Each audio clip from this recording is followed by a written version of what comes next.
Hey guys, welcome to Candle Coven. My name is Taylor, and today I'm going to be going over the Slytherin candle from the Harry Potter collab from Goose Creek.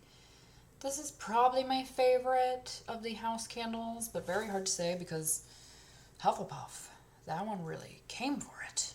Gold lid and like a beigey green wax. It has like an off tone that's kind of brownish to me.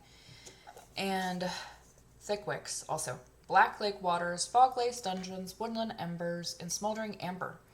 These notes are like somewhat it, but like, I don't know. I feel like they could have had better notes to exemplify this, but also depends on your nose. I think this is going to be one that like everyone gets something different, truly. This is an interesting amalgamation, and I feel like the notes don't do it justice. Like Black Lake Waters and Fog Lace Dungeons are kind of more of a feeling than an atmosphere than like an actual fragrance, but I can get like a vibe like that. Definitely dungeon vibe. I did have this on, and my fiance said that he smelled like wateriness, and he didn't see what candle was on, but he said that it had like a watery vibe, which is interesting because I don't really get that too much, but that's the vibe he got, so that's interesting. But Woodland Embers and Smoldering Amber, yes, definitely. This to me, and this is going to differ a lot from person to person, but to me this is like a really dark cherry, dark plum, like really dark. When I say that, I'm not talking, like black cherry Merlot or something. I'm talking about like heavy. If you smelled something like Lost Cherry from Tom Ford, but even darker than that, like void of juiciness, void of sweetness. It's not like there's not sweetness here, but like it's hard. It's like a fruit leather. And this is very leather forward to me too, which is so interesting. No leather here. I get leather in every candle that doesn't mention leather in this line. What the heck? To me, this is very leathery.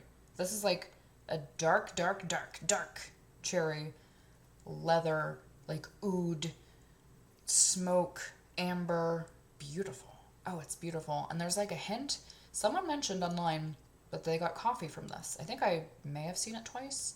I'm not too sure. But my fiance, again, like his nose is so funny. His nose changes by the minute. He'll say different things about the same candle every second. I mean, I notice different things and like break the notes down and smell different things sometimes, but he does that so much. But then he was like, that smells like a coffee candle. And I can't say that this is like a coffee candle to me, but I definitely, like, someone mentioned that to me. And then when I came back and smelled it with that in mind, I do get like a roasty, toasty, like black, black, black coffee. But ever so slightly. I mean, this is like a perfume scent to me. And I'm not talking generic department store perfume. I'm not talking like La V.S. Belle or something. I mean, like Tom Ford, cherry smoke, like those really deep, heavy, unisex, like super, super musky, super like leathery, just like gothic scents that are not traditional, not perfumey, but they are a perfume. Just, and how they're balanced. Like there's a lot of dark gothic fragrances out there that have coffee notes to them, and it's just like how this is, where it's like this little nuance. It has a little bit of like this roasty black bean smell, but not, it's not like a creamy, latte. It's not a top note. It's like very much down there. So yeah, I'm not getting like a heavy coffee scent, but I definitely get something to that degree here. And I think that just adds to the intrigue. This is such a beautiful scent, dude. Like, it's so complex and so interesting. But yeah, I mean, to me, it's that. I get the ember. I get the amber. I get a dungeon vibe for sure. I get like leather dungeon and Black Lake Waters. I don't necessarily think of something aquatic, but I think of Black Lake, yeah. Black for sure. Like this smells dark to me. This to me is like gothic, sexy boudoir smell. Like it's very sensual, to be honest. Like, but it's very heavy and just like very dark. It just really has that vibe.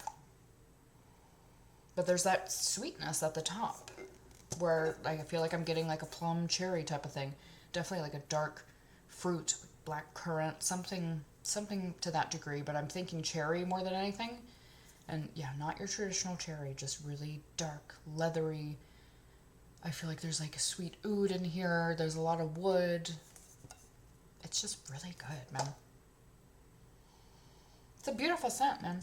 It's just, this is the type of stuff that I wait for, and I'm very impressed by this. This doesn't smell the same, but it kind of reminds me of, like, I'll Get You My Pretty from the Wizard of Oz line.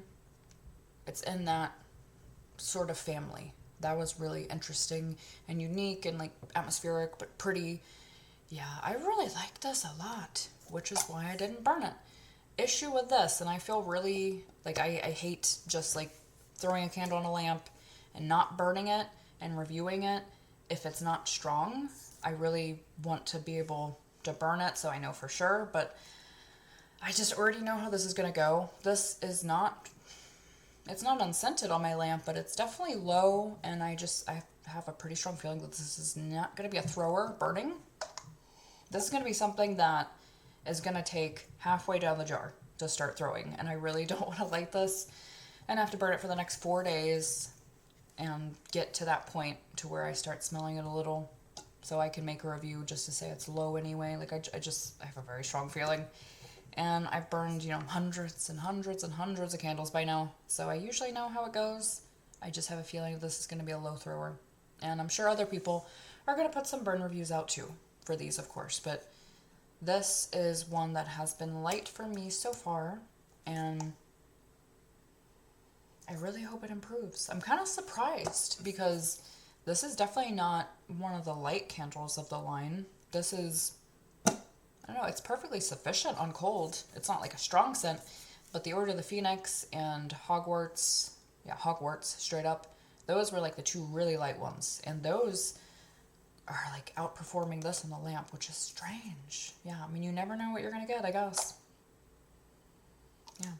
It doesn't smell light on cold. I'm going to keep using it and see, but this is definitely one that I want to keep around for a little bit and warm it a few more times, and then I'll probably burn it off, and hoping for the best. So I'm sorry that I could not do a burn review, but it is too special. I really want to keep it.